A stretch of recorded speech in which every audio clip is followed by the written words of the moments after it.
What's that? Am I late to the party? Joke's on you, I am the party! A little while ago, I made a video ranking the survivors of Risk of Rain 2. All in all, it was a pretty fun video. But just as I was at the tail end of the editing process, Hopo Games pulled a fast one on me and dropped a massive update to the game, making the video partially out of date. So I decided to just make a follow-up talking about all the new additions to the game, along with addressing the elephant in the room.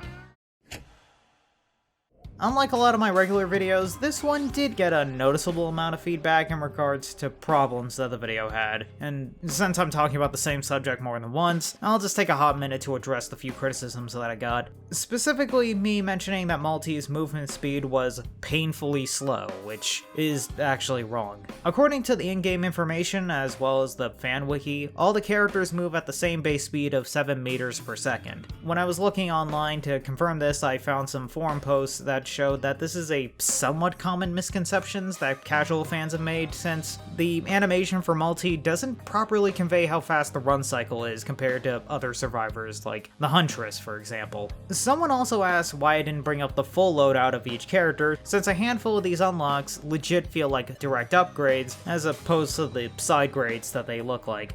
To make a long story short, I didn't unlock every alternate ability, since the survivors with the most unlocks were the ones that I had the most fun playing as. And to be honest, I don't think it would affect the placement for most of them in the long run. Though a small part of me does want to make a video dedicated to discussing the alternate abilities for some of these survivors. I don't know, what do y'all think?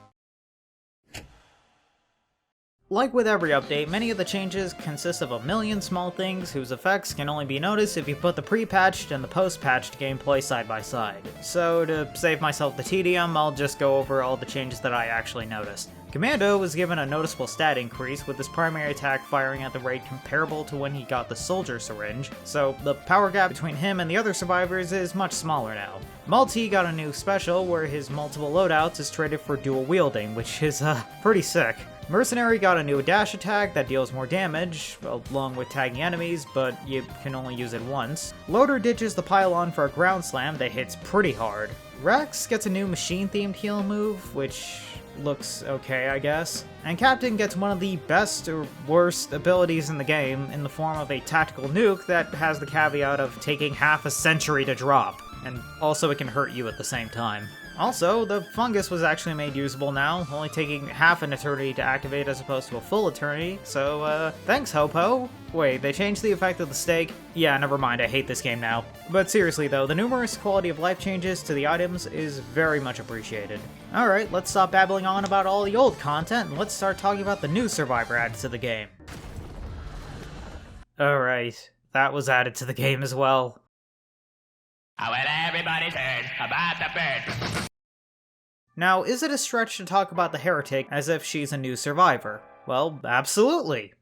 Anyhow, the Heretic cannot be selected on the title screen, but is a transformation that you get after collecting 4 heresy-themed lunar items. Right off the bat, Heretic gets a massive amount of health, and even has the ability to triple jump as a passive. Her primary, Huntering Gaze, fires a mid-range tracking shot that does little damage upon hitting the target, but will detonate, dealing way more damage. Her secondary is Slicing Maelstrom, which is a charging shot that hits hard on impact and explodes afterwards. Both of these abilities synergize pretty well with the Special Ruin, which is a debuff that passively stacks on enemies as you chip away at their health, which hits pretty damn hard when activated, so tankier enemies and bosses will really feel the pain. All this sounds pretty good, but those with a keen eye might have noticed that the Heretic's health keeps ticking down even though I'm not even getting hit. To balance out all these abilities and good passives, Heretic actually loses health instead of regenerates it like the other characters. Though this is counteracted by Shadow Fade, which makes you invincible for a few seconds and lets you regain health that you normally would have lost. Also, as a nice side effect, the Heretic is able to use most of the lunar items without feeling the harsh negative effects that most of them come with. Shaped Glass won't do much since you have a ton of health to give up. Transcendence pretty much negates all the negative effects of losing health and actually works with Shadow Fade. Purity helps out with cooldowns, and getting more of the heresy-themed items can actually stack their effects. Heretic is a pretty fun transformation, and if I were to rank her like I would with the regular survivors, I'd put her at around the bottom half between Rex and Huntress.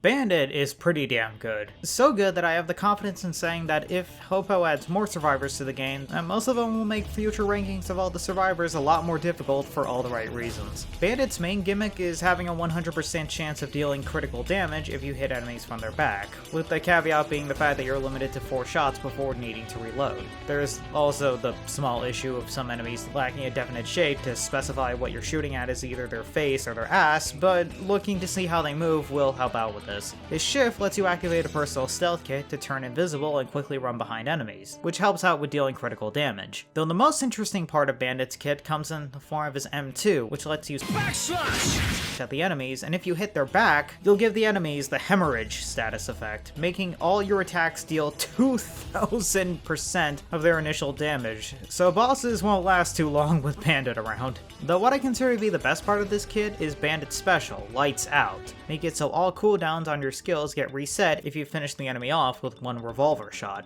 The best items I've had while playing as Bandit were the Harvester Scythe, since you'll always be healing with a string of critical hits, Soldier Syringes since it actually helps out with your reload animation, and energy drinks to increase the speed that you'll be moving behind the enemies. Anything else would just be adding to the fun. Bandit is damn good, and if I were to open up a slot for him in the previous video, I'd put him somewhere between the engineer and the captain. All I gotta say is keep up the good work, Hopo. I love the new content that was added in, and I'm definitely looking forward to whatever comes next.